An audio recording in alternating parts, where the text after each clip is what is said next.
I'd never say Jackson Pollock's work isn't art, but I would say it's ugly and I hate it. Yes, this is the kind of attitude we're looking for. Now, if you're not new here, you might be like, Hallie, why are you cheering this on? Don't you have an entire series about modern and contemporary art? Technically, yes, but the series is actually about art appreciation, so I don't care at all whether or not you like Jackson Pollock. In fact, Jackson Pollock doesn't care whether or not you like Jackson Pollock because he's dead. Hi, welcome back to Modern Art for Haters, the show where I talk to you about art and you really don't have to like any of it. Today we're going to talk about the difference between liking and appreciating art, and to do that, we're first going to talk about movies. When I was in college, I had a friend named Alex, and he was a big movie guy. And he wasn't like weird or pretentious about it, so I liked to ask him about the movies he was watching. Sometimes he'd tell me about movies and they sounded like not a good time. So I said, why are you doing this? And he said, well, it's because of something I learned recently, which is that a lot of times when we approach art, we ask one question, which is, did I like it? When in reality, our appreciation for that work would be so much deeper if we also asked the question, what is this person trying to say? How did they use this thing that they made to say that? This second question blew the world of movies wide open for Alex. He was able to appreciate movies he never thought he would have watched in the first place, and his love of movies in general just got so much bigger and deeper. And this is the same for all kinds of art. Our ability to make and view and think critically about art is so much better when we understand the difference between liking something and appreciating it. This is the reason why you can watch a really good movie and go, that was great, I never want to watch that again. And why you can also watch a movie and go,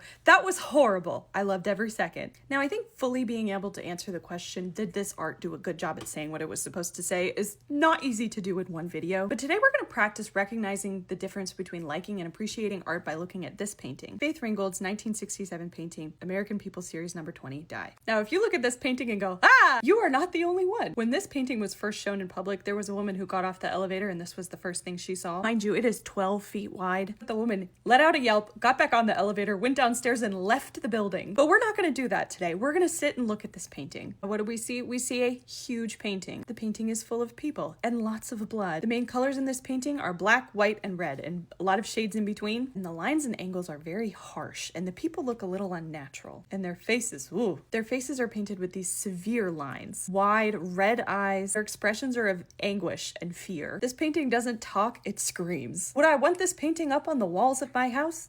No, but do we think that that's what this painting was meant for? So let's ask the question, what is Faith Ringgold trying to say here? Now, this painting is currently hanging up in MoMA, and so we're going to read what the placard next to the painting says. This frenzied spectacle set against a gridded sidewalk responds to the street riots that broke out in the United States in the 1960s.